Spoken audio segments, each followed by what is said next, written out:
Josephine County Republican. Welcome back, everyone. It's been a while since I've done a podcast. I just got back from vacation in Curaçao, so I figured I'd take a short break at the start of the video and show you guys a few photos from the trip. So it was a great time. Yeah, I got to go do some sailing. We got some swimming. We got some swimming with the dolphins, scuba diving, jet skiing, zip lines, and a lot more. Beautiful place. It was definitely a good reset before getting back to work. It's been over a year since I've taken a vacation. Honestly, I need to do that more. So today's topic, I wanted to talk about something. I think it's becoming a serious problem in our county, in our country, even here in our own community. So that's misinformation on the internet.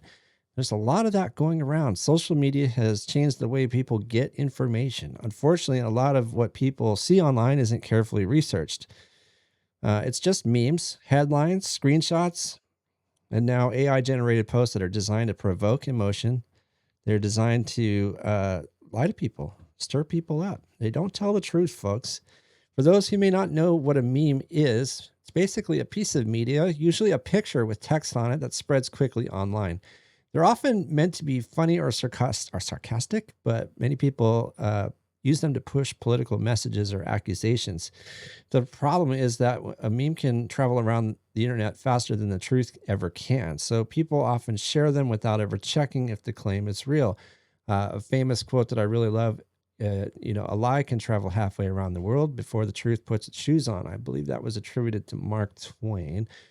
One example that we see a lot from the political left are memes and photos claiming that Donald Trump is a pedophile, often showing pictures of him with his daughter or making other accusations. The reality is that there's never been any official proof, criminal conviction, or ruling from law enforcement or a court that findings that proves that he's a pedophile.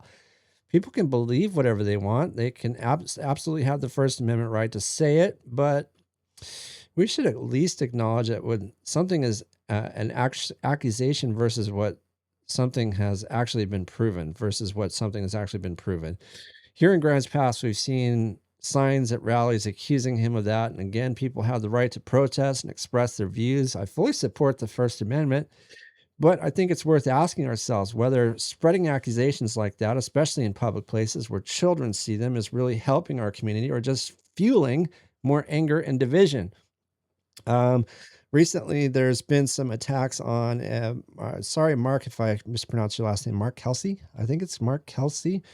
He is the OG scanner guy, and people are bashing him for some criminal record that happened in the 90s.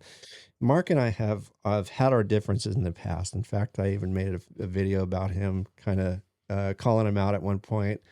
But generally speaking, the conversations that I've had with Mark are, he's an ethical person. So talk to the guy. Why don't you just send him a message on Facebook and before you chime in with hatred and violence, and more anger and division. That's just trying to be fair.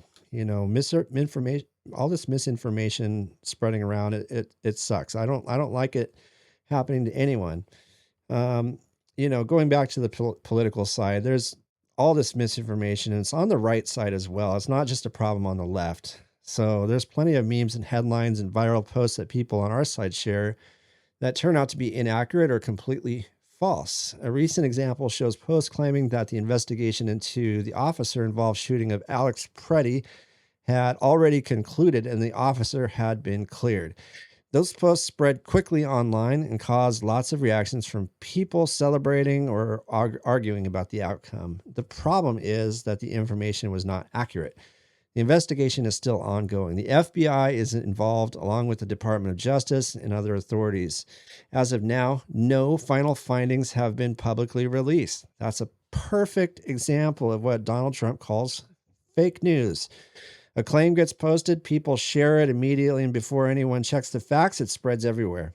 That's happening constantly on the internet, and it seems to be the trend. And even, here in our county, as a result, the real anger between neighbors, between families, between members of our own community.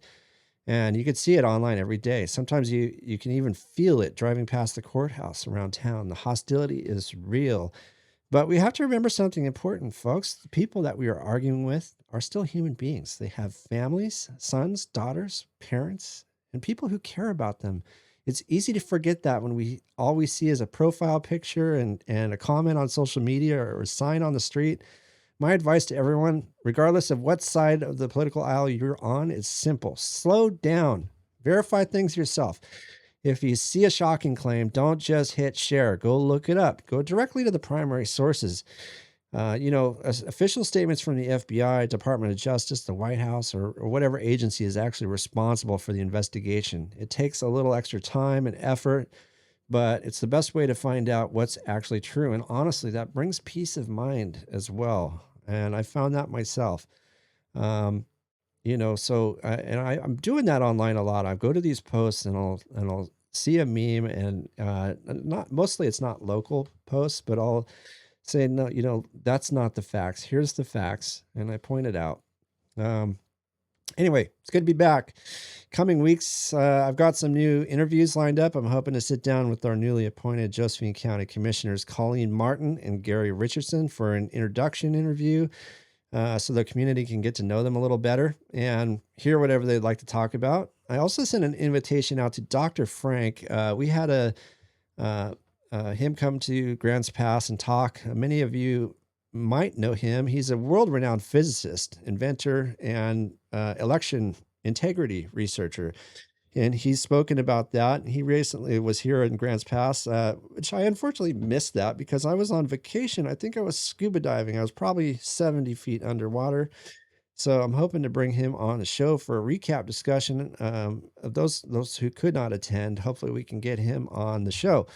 Anyway, coming up here too, also soon, March 28th is the Patriots Conference here in Josephine County at the Fairgrounds. I'm going to put a link below where you can purchase tickets for that. There's a number of great speakers scheduled, including Ben Edel, Gregory Wrightstone, David Clements, Bill Meyer, Steve Jonkus, Cade Sharp, David Medina, Ed Deal, and Dwayne Yunker, among many others. I think there's just going to be other folks that are there that are not speaking. There's also going to be a silent auction, and I'm hearing some great gift baskets are being put together. I'm going to do a little sneak preview on those baskets Monday afternoon to keep an eye out. So, watch that video when I post it. Some of the ladies that are putting together the baskets, they made a funny comment the other day at the PCP meeting and said, hey, we don't want to have to wash the item before we put it in the basket. So please, nice new things only. So hopefully those are going to be some great baskets.